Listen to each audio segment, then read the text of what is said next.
오늘이 바로 한독수 총리에게 준 마지막 시한입니다. 내란 수사가 어떻게 타협의 대상이 될 수 있습니까? 민주당은 내란 대행 한독수 총리에 대한 탄핵 절차를 바로 개시하겠습니다. 하늘에는 영광, 땅에는 평화.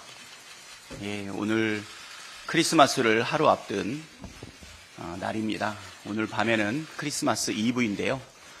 빨리 혼란한 내란이 종식되고 우리 대한민국의 일상과 평화가 빨리 오기를 기원합니다. 오늘이 바로 한독수 총리에게 준 마지막 시한입니다. 내란 숙의 윤석열의 꼭두각시라는 치욕스러운 이름으로 역사에 남느냐, 아니면 주권자 국민의 명령을 충실하게 수행한 공직자로 남느냐, 전적으로 한독수 총리의 결단에 달려있다고 분명히 경고했습니다. 그러나 한독수 총리는 오늘 국무회의에서 특검법을 공포하지 않겠다는 뜻을 분명히 했습니다. 특검 추진과 임명을 두고 여야가 타협안을 토론하고 협상하는 것부터 시작해야 한다고 말하는데, 내란 수사가 어떻게 타협의 대상이 될 수 있습니까? 한독수 총리의 말은 시간을 지연해 내란을 지속시키겠다는 것 외에 달리 해석할 길이 없습니다.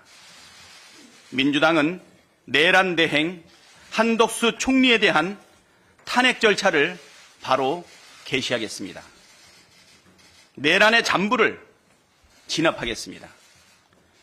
한독수 총리 탄핵이 3분의 2 이상이 되어야 한다는 말은 틀렸습니다. 비록 직무가 정지되었지만 윤석열의 현재 신분은 대통령입니다. 2명의 대통령이 동시에 존재할 수 없고 한독수 국무총리는 국민이 선출하지도 않았습니다. 국무총리에 대한 탄핵은 일반 의결 정족수, 즉 제적의원 과반수 찬성으로 가능하다는 점을 다시 한번 분명히 해둡니다. 헌법재판관 후보자 인사청문회가 어제에 이어 오늘도 진행됩니다. 국민의힘은 한독수 총리에게 헌법재판관 임명 권한이 없다는 궤변을 늘어놓으면서 아예 청문회에 불참했습니다. 그러면서 총리에게 내란특검 거부권 행사를 건의했습니다. 적반하장도 유분수라고 했습니다. 내란 수괴를 배출한 정당이 어떻게 이렇게 뻔뻔할 수 있습니까? 내란 수괴는 지금도 여전히 국민의힘 1호 당원입니다. 국민의힘이 탄핵 심판과 내란 수사를 방해하고 내란 수괴를 징계조차 하지 않으면서까지 비호하는 것은 내란 공조, 내란 공범임을 자인하는 것입니다.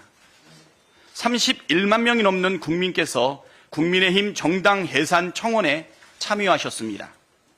국민의힘이 계속해서 분노한 국민의 목소리를 외면하다가는 역사에서 사라질 것입니다. 내란 숙의 윤석열과 그 일당들이 내란을 오래전부터 치밀하게 계획했다는 사실이 속속 드러나고 있습니다. 내란 숙의 윤석열이 지난 3월 당시 국방장관 신원식, 국정원장 조태용, 경호처장 김용원을 안가로 불러 조만간 계엄을 하겠다고 언급했다는 보도가 나왔습니다. 자신의 실정으로 여당 지지율이 추락하자 아예 총선을 무산시키고 국회를 무력화하겠다는 정말 상상을 초월하는 충격적인 발상입니다. 어제 공개된 전 정보사령관 노상원의 수첩에서 NLL에서 북의 공격을 유도, 국회 봉쇄, 정치인, 언론인, 노조, 판사, 공무원, 수거 대상 등의 메모가 나왔고, 심지어 사살이라는 표현이 있던 것이 확인되었습니다. 시대착오적인 북풍 공작이자 외환 유치까지 기획했고 주요 요인에 대한 사살까지 계획했다는 뜻 아니겠습니까? 한 줌도 안 되는 권력을 지키기 위해 윤석열과 그 일당들이 도대체 어디까지 일을 꾸미려 했는지 치가 떨릴 지경입니다. 헌법을 유린하고 군대를 동원해 국민의 기본권을 침해하고 국가를 위태롭게 만든 이들이야말로 반국가 세력이고 체제 전복 세력입니다. 이 자들을 이대로 내버려 둘 수는 없습니다. 내란 숙의 윤석열부터 즉각 체포, 구속해야 합니다. 내란 공범과 잔당들 모두 내란 특검으로 단죄해야 합니다. 민주당은 12.3 내란 사태 진상 규명과 강력한 처벌을 위해 할 수 있는 모든 일을 다하겠습니다.